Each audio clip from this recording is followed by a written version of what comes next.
Hey guys, my name is Courtney and welcome to my channel.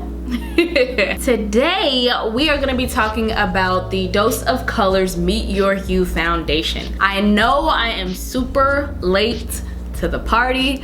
I literally have a list of foundation reviews that I still need to do, but honestly it's been like back-to-back releases of foundations as well as like other products that I want to try out.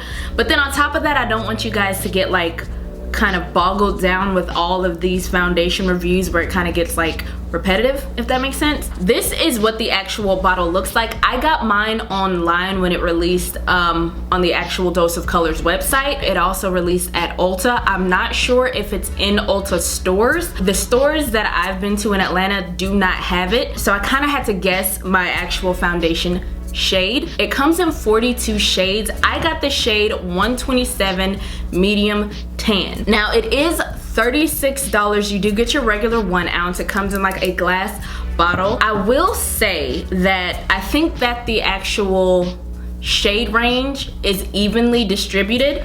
However, I do feel like there's a lot of skipping around that does happen. So the 127 is the closest that I could get to my shade with a warm undertone.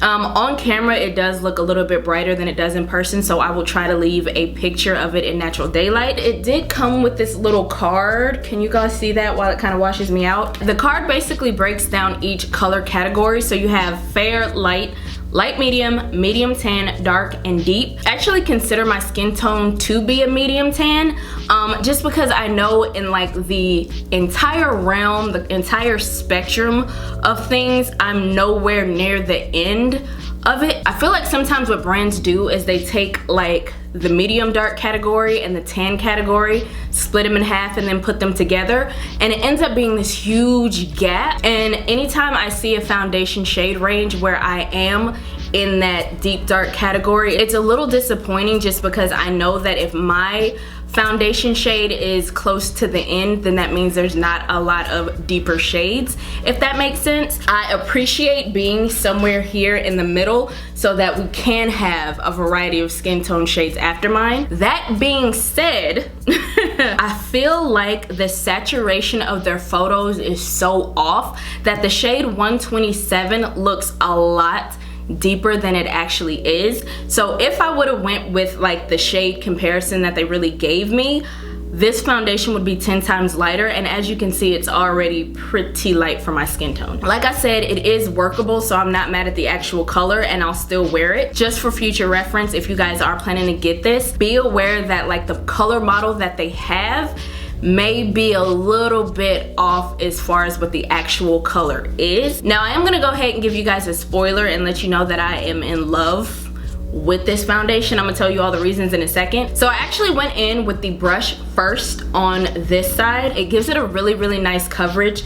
Now when you go in with the brush, I do recommend kind of stamping it into the skin. Don't swipe, because I think the swiping is what makes you have more lines, at least with my skin. I went in on the other side with my Real Technique sponge. I do like the application of the sponge better. Usually I do in general, but I feel like that really smoothed it out a little bit better and got it really into the skin. And I feel like maybe with the sponge it's slightly more blurring than the brush, but I definitely think you could go either way. It left a very beautiful blurring effect overall. One thing that I will say is because it is a self-setting foundation, at least on my skin, I feel like when I used my Fenty Beauty Match Stick, it did drag a little bit. It didn't remove any of the makeup underneath, but it did take a little bit more finessing than usual. But everything still turned out really well and really blended for me. I love that this foundation dries down by itself, and I love that it's not a crazy drying matte. It's like a nice comfort matte, but not necessarily a satin matte, because I feel like satin matte still leaves your skin a little bit dewy. Now if you're looking at my face and you're like, it's supposed to be matte but you're super shiny, the shine is actually coming through my Mineralize skin finish. This is the one from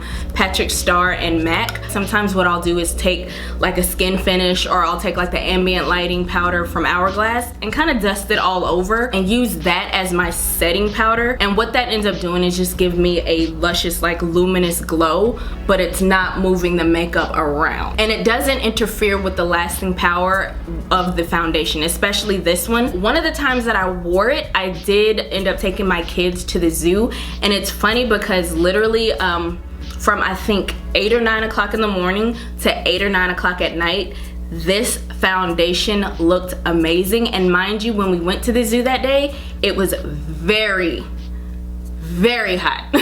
And we were walking around, I was sweating. It was a hot mess outside, but my face looked great, to the point that my mother was like, what foundation are you wearing? And I let her know, and then she bought it. Now my mother does have oily skin, and because this foundation is a matte foundation, I'm already gonna say I definitely recommend it for you guys that do have oily skin. It lasted me all day. Even though I am dry skin, it lasted me all day, even through my sweat.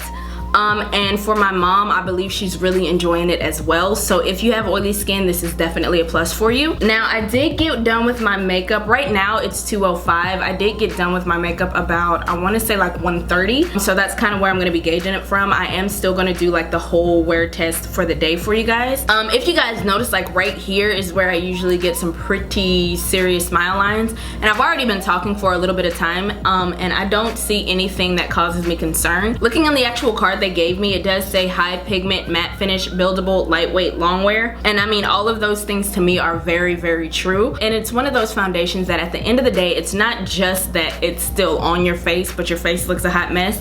It still looks good at the end of the day. I think the only real cons for me is that you have to buy it online if they don't have it at your stores, and that the shade range jumps a little bit, so that this is the closest foundation shade that I do have.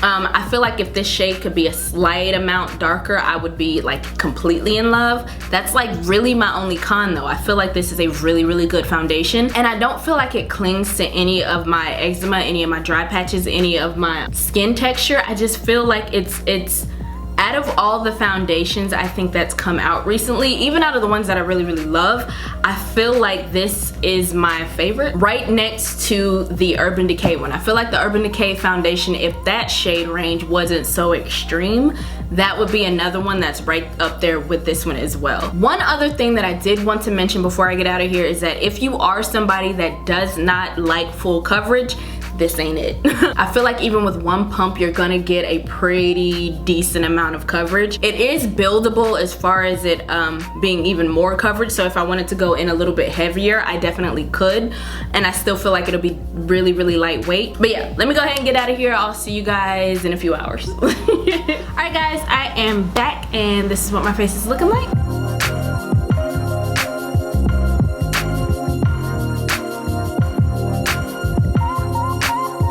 Minus my lipstick looking crazy.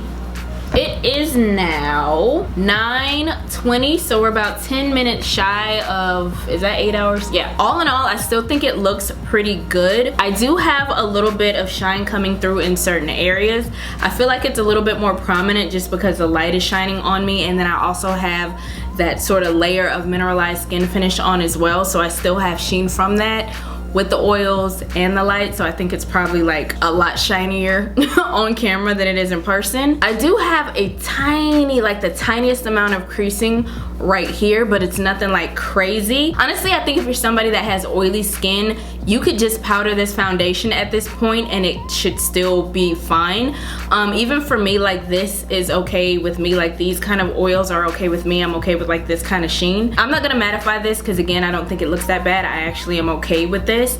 Every time that I've worn this foundation, it does have a really good longevity, like I said before, and I feel like you can get 8, 9, 10 hour wear out of this and it still be pretty decent. I mean, honestly, at this point, I think I've said like all the positives and negatives that I can think of with this foundation. I am a fan. Alright guys, that about does it for me. Hopefully this video was helpful. If so, please go ahead and give me a thumbs up. Be sure to like, comment, and subscribe. Share the video if the mood suits you, and I'll see you guys in the next one. Bye.